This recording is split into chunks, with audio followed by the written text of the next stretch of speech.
Argiaren podcastak. BTN, berezkoa eta naturala bideo podcasta. Kultur munduko jendea eta aktualitateko gai randomak.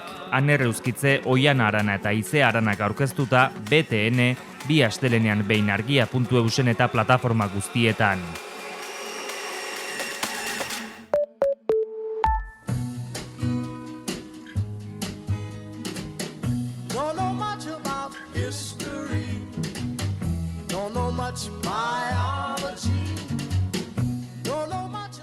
Oroimen histerikoa da. Historia diren istorioek txoratzen gaituztenon podcasta.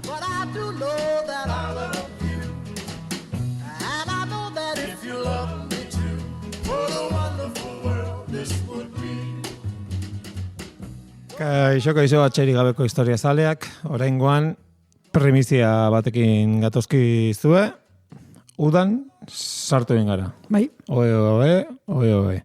Eguzki potoloak inguratzen gaituzten koloreak biziago egiten dituenez, guk ere, ala nahi dugunez, kolorea jarriko diogu sartu berriaren urtaro erroni, ez da? Aurten hori egin dugu, urtaro guztien hasieran, eta gorria kolore beroa izan da, urtaro otzenari jarri genion, neguari, negu gorriak, aitzaki hartuta, eta alderantziz egin dugu, udarako kolore hotz bat aukeratu dugu, urdina. Eta zergatik?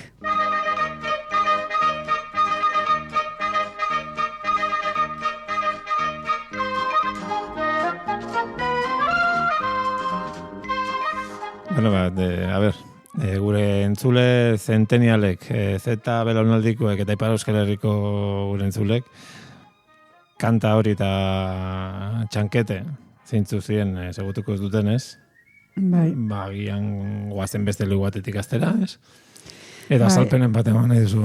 Nik uste nuen, lenguaren galetu nizunea Verano Azul, ze horti dator, telesail bat, oso ezaguna izan zena, ni txikian izenean. Raro egiten zaitu, saldu behar izatea.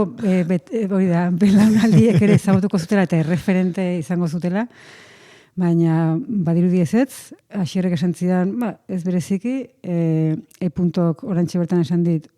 Olarru bat trena bati begira ezela. Eta gainera, harritzen hau, gainera, serie horren sortzaile eta zuzendaria hemengoa zen.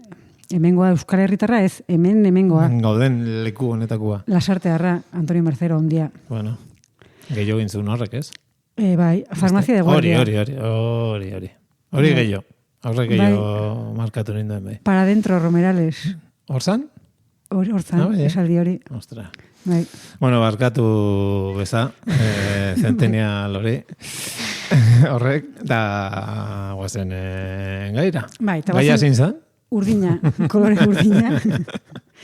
Eta antzinarora joango gera, utziko dugu alde batera, bueno, ja nire haurtzaroaneko antzinaroa da, baina benetako antzinarora joko dugu, eta esan beharra dago, antzinako grezian eta erroman urdina oso gutxi erabiltze zutela, eta antzinako grezieraz eta latinez ez dagoela urdina esateko hitzik.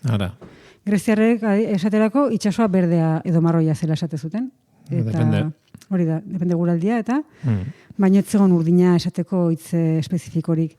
Eta esan bezala, hitzik ez zegoen, pintura edo pigmentu urdina ere oso gutxitan erabiltzen zen, eta erromatarrek salbuespen bat egite zuten, zara marineren jantzietako eta itxasontzien oieletarako erabiltzen zutela, tarteka, adituen ustez, itxasoan kamuflatze aldera. Bueno, mioperen bat itxasoan baldin zebien, ez? Ez dakit asko konflituko zuten. Urdinez jasten basa itxasoan jazaitu ez ikusten. Agian, arpila ere urdinez margotuko zuten, eta Batar pelikulako personajea bezala izango ziren. Erromatar. Arroka baten gainean etzan da. Eso zer txistuka. Bueno, kontua da, hori orain arte pentsatzen genuen zela, eta justo dela pare bat aste edo, Pompeian gela berri bat aurkitu dute, eta hormak urdinez margotuak ditu, eta adituak harrituta daude, horregatik ez, oso arraroa delako. Baina egia da ez dutela uste, orain orain arte pentsatzen zena zalantzan jartzeko modukoa denik aurkikuntza, eta seguraski uste dute, gela horrek erabilera berezia izango zuela, eta adibidez erritu religiosotarako erabiliko zutela, baina salbuespen hutsa izan zela. Edo ez? Bai, auskalo. Batzuk esaten dute ere, agian Hadesekin eta inframunduarekin, azpimunduarekin lotuta zegoela, eta horregatik horako atzeraka ematen zien kolorea zela. Zenbat teoria sortzen ditu azaltzeko, eta gero agian da, pues... Oso simplea da, eta oso teoria. Pompeian dekoratzaile koketoak ere ongo zean, edo zengo zuen, venga, urdina. Bai, kontua da esan dugula, grezieraz tarantinez ez zegoela urdina esateko hitzik, baina euskeraz, bai, urdina. Urdin. Bai, berez etimologia oso garbia da. Hasieran. Uraren kolorea. Bai. Din hori, bueno, baina ur. Bai, uraren kolorea duena edo hartzen duena edo bihurtzen dela. Ezagit. Urduña. Hori herri bada, ez? Bueno, urduna. Eta ez dago kostaldean. Agian urte dator, urduna. Auskalo. Pompeian urdinez margotako gela ningulan teoria badaude, nire badazkat. Segi botan zen. Baina egia da, kasu hortan ere, urdina ez dela oso, neko lausoa dela ere bai. Bai. Ze urdinak bere garaian, zurixka ere esan nahi zuen, arrea ere esan nahi zuen, grisa ere esan nahi zuen, ez? Ez azkenean uraren kolorea ere, urak kolore asko hartzen ditu. Bueno, esan nahi zuen, grisa, nire buruko bileak urtetik urtera gero eta geriago usten nahi den bezalaxe. Urdintzera izaizu. Ondik erabiltzen da. Nerea ere tintaren azpian egiten. Tintaren azpian bizitza dago. Ondik dekoloratu egiten. Baina, bai, orduan, esan nahi, euskeraz ere, kolore gama zabala hartzen zuela, eta oraindik zuk esan bezala hartzen duela, urdindu ere, hori ez, zuritzea, urdintzea darako euskeraz. Kontua da, katalanez, inglesez, frantsesez, ez? Blau, blue, horrek jatorri germaniarra du, baina gaztelaniaz azul esaten diote, eta italieraz atzurra. Eta horrek, esan bezala latinez ez zegoen hitzik, eta arabierazko jatorria dauka, Lazaguard hitzean omen dauka jatorria. Azzurro, il pomeriggio è troppo azzurro e lungo per me. Mi accorgo di non avere più risorse senza di te. E allora io quasi prendo il treno e vengo da te. Il treno dei desideri, dei miei pensieri all'incontrario. Garai batean, esan bezala, latinez eta grezieraz ez zegoen ez urdina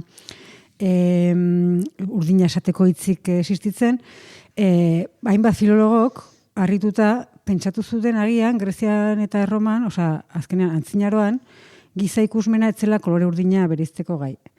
Zuk teoria batzuk bota dituzu, hauek ere bota zuten berea. Eta ez toka logika hondirik, hau da, esan edet, espezien evoluzioak 2000 urte baino gehiago behar ditu, ez? Hola, ikusmenean aldaketak ere egiteko. Eta orduan esatezu, azalpena zein da orduan, ez? Esan dugun bezala oso simplea da. Terrenalagoa, seguro. Bai. Eta da, pigmentu urdina, margo urdina lortzea, oso zaila eta oso garestia dela. Eta hori azaltzeko historia bakotatuko dugu, 16. mende hasirakoa, Erromara joango gera, ez antzinako Erromara, baizik eta 16. mende hasirako Erromara. Azurroen lurraldera. Bai, 1501 urtera. Eta han Michelangelo Buonarroti. Buonarroti ez bera Michelangelo, bai. Bai. Hori. Hori da, bera da. Bai. Michelangelo ezaguna. Ninja dortoka ere... Bai. Ez hau margolaria. Michelangelo erabaki zuen hiria ustea, Erroma ustea, eta Florentziara itzuli zen, eta han Erroman utzi zuen bukatu gabe Ehorzketa santua margolana. Litekena da, nola irizalatu behar zuen, horrek eragin izana egiten ari zen margolana bertan bera ustea. Badakigu nolako adien trasladoak eta. Bai, baina lan bukatu gabeari begiratuta nabarmen ikusten da kolore bat falta zaiola. Urdina. Hori da. Eta garai hartako artistentzat oso kolore preziatua eta garestia zen, itsasurdina, urdin marinoa. Eta gainera margolan religiosoetan elementu bereziak bakarrik koloreztatzen zituzten urdinez, eta nagusiki Jesu Kristoren jantziren bat, eta batez ere Ama Birjinaren jantzietarako erabiltzen zuten.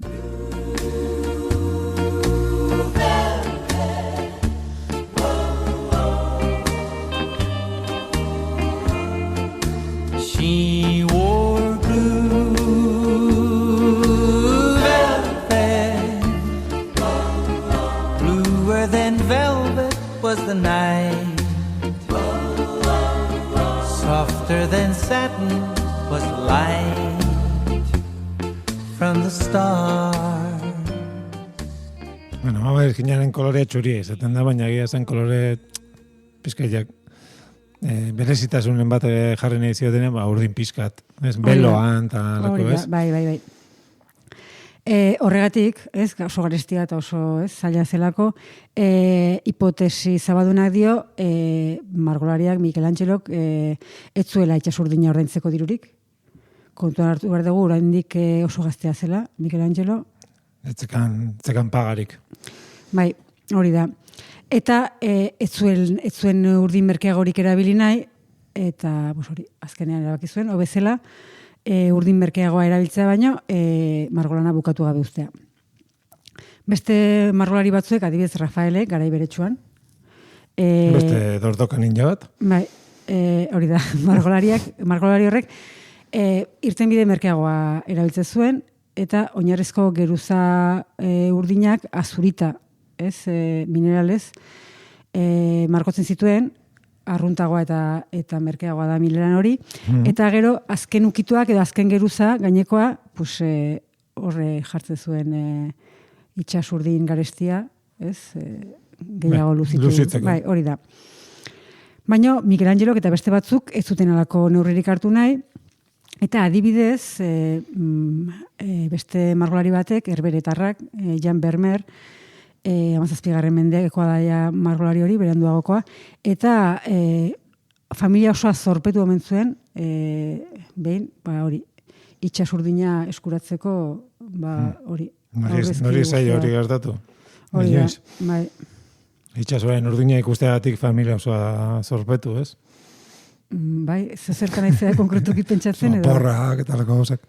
Bale. Berano azul daukaz. Adibidez. Kontua da, batzuk iten zuten azan, itsasurdin apur bat, añil, oikoagoa eta merkeagoa zen añilaz ordezkatzen zuten, edo naste zuten, baina engainua azaleratzen baldin mazen, adagerian geratzen baldin mazen, oso posible zen margolariak bere prestigioa galtzea, eta horregatik batzuk ez zuten arriskatu nahi. Hori biziri baleude, enprimagaiotako Turner markakoak erosiko lituzkete horiek. Ez jende xea bezala, Turner turtxoak eroste ditugula. Toner edo Turner? John Toner eta Turnerrak enprimagaioak. Eskuminak John, eta ginen. Kontua da, nundi zetorren itsasurdin hori. Itsasotik ez? Ez. Gaur egungo Afganistango Sarisang mehatzetik. Sarisang. Bai, eta gainera, luzaroan, 18. Mende bitartean, uraxi izan zen, itsasurdina lortzeko bide iturri bakarra. Eta itsasurdina diogunean da, lapislazulia. Bai, hori izaguna da. Bai, eta gainera, esan dugu belen azul eta atzurro hitzek dokatela jatorri arabiera, lapislazuli hitzak ere jatorri berdina dauka. Eta lehen gaia oso urria zen, ikusten dugu, luzaroan bakarrik munduan mehatze bakarretik lortzen zen, eta horrek jakina produktua garestitzen zuen, baina gainera lehen gaia eskuratuta ere, gero margoa edo pigmentua lortzeko prozesua oso luzea eta oso nekeza zen. Lehenik lapislazulia xehetu egiten zuten, birrindu egiten zuten, hauts fina lortu arte. Gero hautsa argizari urtuarekin, olioekin eta erretxinarekin nahasten zuten. Eta gero bukatzeko, nahaste hori lixiba disoluzio batez oratze zuten, eta horrela lortze zen produktua. Pigmentua beraz oso kantitate txikitan ekoizten zen, eta ondorioz, itsasurdina, urrea baino garestiagoa ere izatera iritsi zen. Jo. Bai. Urrea, nerekin konparatzea ere, gara hartan erakusten zuen, pues normala, bestek pintura trutxoak erabili nahi izatea, ez? Hori da, bai. Bueno, edo ez erabili nahi izatea, hori ere, hangotik izmikizak ere ongo bai. ziren. Kontua da, esan dugu 18. mendea bukatu arte horrela izan zela, baina 19. mendearen hasieran, azken 1828an, Frantziako Societe d'Encouragement izeneko elkarteak 6.000 liberako ordainsaria eskaini zuen, itsasurdina ordezkatuzko zuen pigmentu sintetikoa asmatzen zuenarentzat. Dirutza, garai hortan, ikaragarria.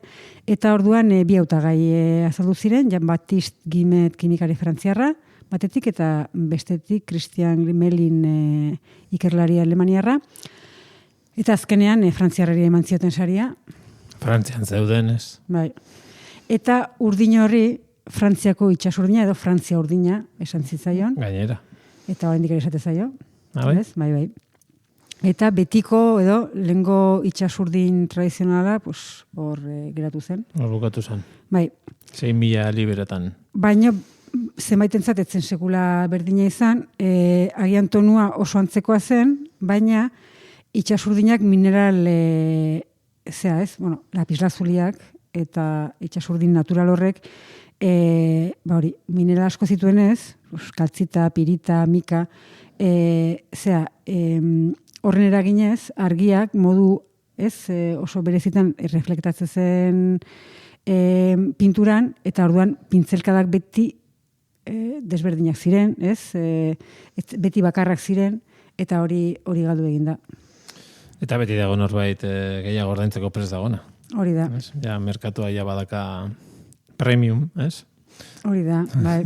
Eta ero mendebaldean beti izan geha olako, ez dakit, bai.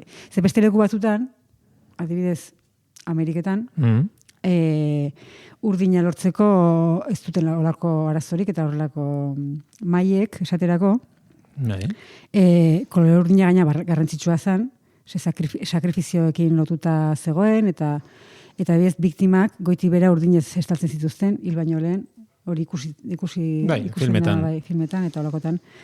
Bai, eta maien urdin berezi horren jatorria luzaroan izan zen, ez? Argitu gabeko misterioa, batez ere hori, mendebaldeko ontzat, ez? Hori da. Haiek jakingo zuten. Hemengo esperientzia, ez? Izan da, lapislazulia, ez? Hain zaila zen lortzen. Euskal hauek nondik ateatzen zuten. Bueno, maiak eta misterioa, uste dut, eskutik helduta doazela, batez ere youtuberrentzat eta historiari buruzko podcast, 2 milioi horietako bat, 2 milioi horietako guztientzat ala izaten da, ez? Beti da, eskubitu gabeko, endela 2000 urte, ez tekize eta... Bueno, pues urdina. Hori da, urdina. Eta azkenean, Dinarnolo antropologoak 2010an aurkitu zuen maien urdina lortzeko ze teknika erabiltzen zuten, indigoa eta paligoskita nahazte zituzten, besterik gabe. Eta handik urte batzutara, 2017an beste ikerlari batek argitu zuen paligoskita izeneko mineral hori nola ateratzen zuten. Eta zan Txitxen Itzako urdina salakuim izeneko mehatzetik lortzen zuten, eta palenkoiko aldiz tikul mehatzetik, biak oso gertu zeuden, hirietatik, eta beraz, ez zeukaten inolako arazorik, mineral hori lortzeko, eta hori urdin eder, erraz eta merke bat lortu zuten. Bueno, ese misterio, azkenean urdina zetorren mehatzetatik. Bai. Oso ondo. Eta, bueno, beraz badakizuen, norbait uda hontan sakrifikatzeko intentzioa baldin badakazute, hobesten da, maien urdina erabiltzea. Bai. Piztina nito pasada bat eginda edo lan nahi duzu. Baina merkeagoa da. Ez tejun Afganistanera. Maiako beto. Bai. Baina urdinak badauka beste historia berezi bat. Eta da, deno jakingo zuenez, urdina argia behintzat mutikoen kolorea da. Eta arroxa neskena. Nortasunen banaketan, zubomanetan iman bakoitza bereziegan, nere ziketan dauden urrezko esietan, zure tiketak dauzken gezurrariketak, da eredu bezala eukiditeun figura patriarkalak, pornografia izan da gure ziketa sexuala, hetero arau honen aizkorakaren ezpala, hau ez da gizarte naturala, da ez du izan nahi, kapitalai alaxeko menizaio, dominazio sistema bereizketan jaio da, testikulo gutxigo eta sentimendu gehiago, gizonezko bezala utzi nahi dut gure jaiola.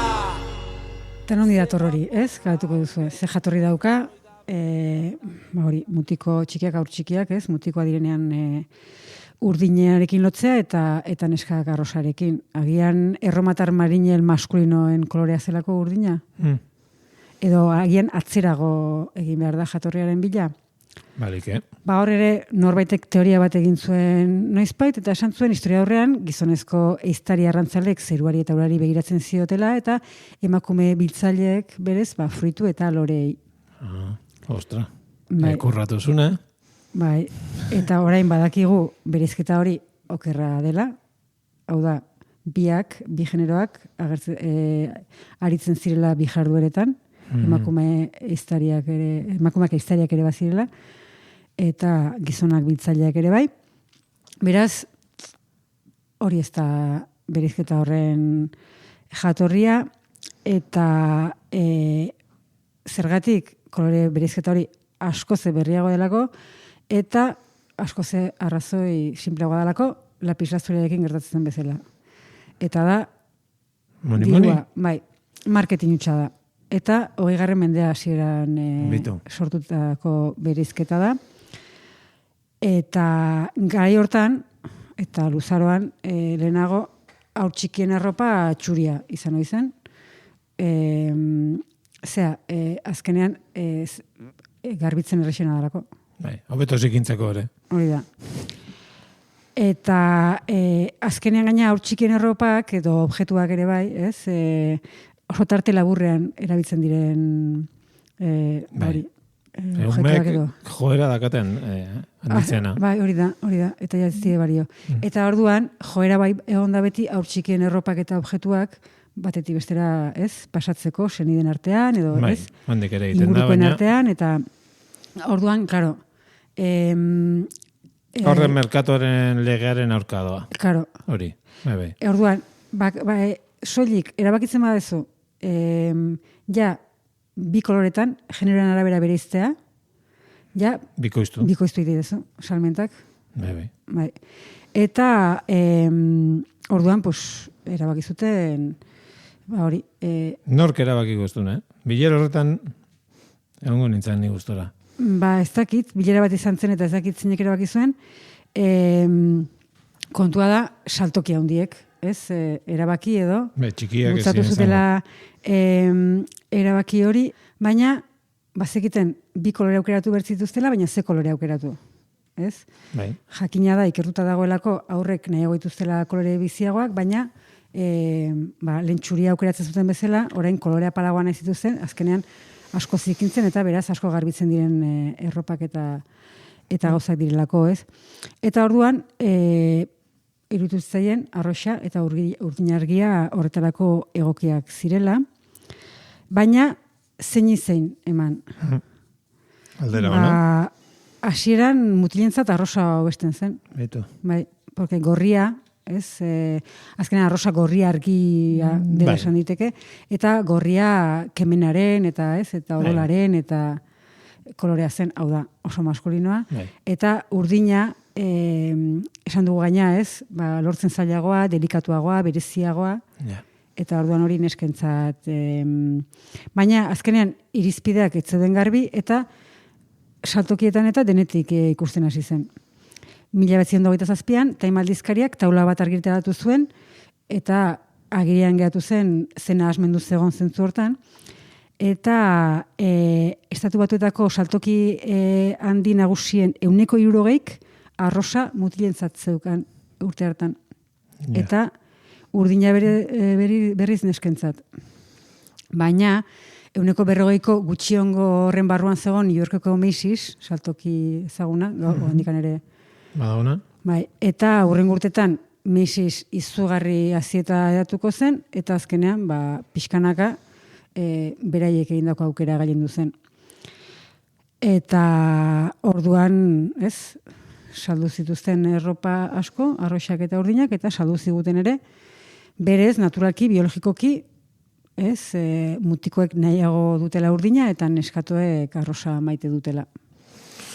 Oso ondo, urrengoan generori buruzko zalantzare bat izan ez gero, errazena dugu urbilen dakaztun merkatal gunean dira jun, zerbitzari galdetu eta berak argituko dizu zure zalantza guztiak, estelari behiratu osten. Argiaren podcastak. Podcast hau libre eta doan zabaldezakegu argiaren komunitatea osatzen duten milaka lagunek proiektua diruz babesten dutelako. Zuk ere kazetaritza independentea babestu nahi baduzu, egin Argiako kide.